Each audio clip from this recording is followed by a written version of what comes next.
ഞാൻ എൻ്റെ മോളെ കൊണ്ടുവന്ന ഡോക്ടറെ ഓള് പുറത്ത് നിൽക്കുന്നുണ്ട്.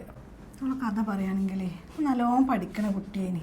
അവളെ വാപ്പയാണെങ്കിൽ ഗൾഫിലാണ്. ചെറുപ്പത്തിലേ ഞങ്ങൾക്ക് ഓളെ ഡോക്ടർ ആക്കണം എന്നേനി ആഗ്രഹം. അതിൻ്റെ ഇടയിൽ പോക്കൊരു തലവേദന വന്നപ്പോൾ ഞങ്ങൾ എല്ലാവരും കാണിച്ച് ഇംഗ്ലീഷ് മരുന്നൊക്കെ കുടിച്ച്. പക്ഷെ അതിലൊന്നും വലിയ മാറ്റമില്ല.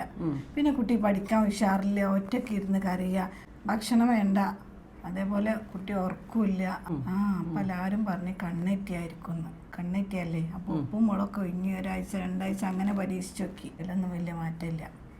അപ്പം വീടിൻ്റെ അടുത്തുള്ളവർ പറഞ്ഞു നല്ലൊരു മൊയിലാരുണ്ട്, അവിടെ കൊണ്ടുപോയാൽ മതി പറഞ്ഞു. മൊയിലാരടുത്ത് കൊണ്ടുപോയപ്പോൾ ഇങ്ങനെ കേൾക്കണം. മൊയിലാർ പറഞ്ഞ് സംഭവം ഉള്ള മേലെ ക്ഷേത്രം കൂടിയാണ് പറഞ്ഞു.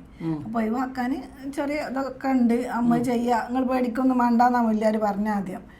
തൽക്കാണിൻ്റെ അടി വെക്കാൻ ഒരു തകിട് തന്ന് അങ്ങനെയൊക്കെ തന്ന് ഒക്കെ വലിയ ഞങ്ങൾ 2 ആഴ്ച ആ പരീക്ഷണം നടത്തി. വലിയ കുറച്ച് മാറ്റമൊക്കെ ഉണ്ടേനി. പിന്നെ കഴിഞ്ഞപ്പോൾ പിന്നെയും കുട്ടിക്ക് തുടങ്ങണേ. ഇപ്പം ഞങ്ങൾ മൊയിലാരത്ത് പിന്നെയും പോയി. മൊയിലാർ അറിഞ്ഞ് ഓളെ മേലുള്ളതിൻ്റെ ഗ്രേഡ് കുറച്ച് കൂടിയതാണ്. അപ്പം 2 മാസം ഒരു സ്ഥലത്ത് കൊണ്ടുപോയി നിർത്തണം. ഓലെ ചികിത്സ ഒക്കെ കഴിഞ്ഞ് ഉറപ്പായിട്ടും നിങ്ങൾ മോള് ഫസ്റ്റ് റാങ്കിൽ തന്നെ പാസ്സാവും എന്ന് പറഞ്ഞാല് നീറ്റോ.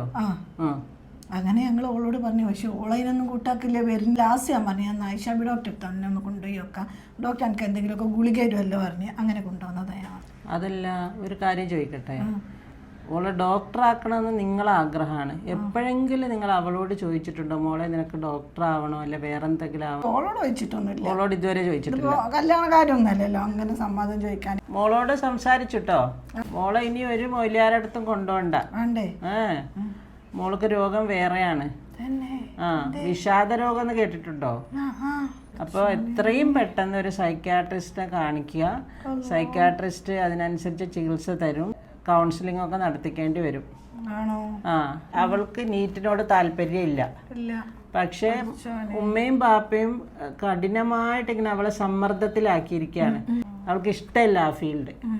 അതുകൊണ്ട് ഇപ്പം നിങ്ങൾ ചെയ്യേണ്ടത് നിങ്ങളെ മകളെ പഴയ രീതിയിൽ നിങ്ങൾക്ക് തിരിച്ചു കിട്ടണ്ടേ? ആകെയുള്ള ഒരു കുട്ടിയല്ലേ പിന്നെ. അപ്പൊ അവളുടെ മാനസികാരോഗ്യമാണ് ഏറ്റവും പ്രധാനം ഇപ്പൊ. വേറെ ഒന്നും നിങ്ങൾ നോക്കണ്ട, ഒരു നീറ്റോ ഒന്നും നോക്കണ്ട. മാനസികന്നൊക്കെ നാട്ടുകാരറിഞ്ഞാൽ എന്റെ കുട്ടിക്ക് ഒരു കല്യാണം വരുമോ ഡോക്ടറെ? ഇതൊരു ചെറിയ ഒരു മനസ്സിന്റെ ഒരു താളപ്പിഴയാണ്. അത് തക്ക സമയത്ത് ചികിത്സിച്ചാൽ സുഖപ്പെടും. സൈക്യാട്രിസ്റ്റ് ഞാൻ ബുക്ക് ചെയ്തരാം. ആയിക്കോട്ടെ, അവളെ രീതിയിൽ വിട്ടാൽ മതി. നിങ്ങളൊരു സപ്പോർട്ടായിട്ട് നിന്ന് കൊടുത്താൽ മാത്രം മതി. ഓക്കെ, അറിയാൻ മതി. അടുത്ത് കൊണ്ടുവന്നു. ശരി, ശരി, ബേജാറാണ് കേട്ടോ.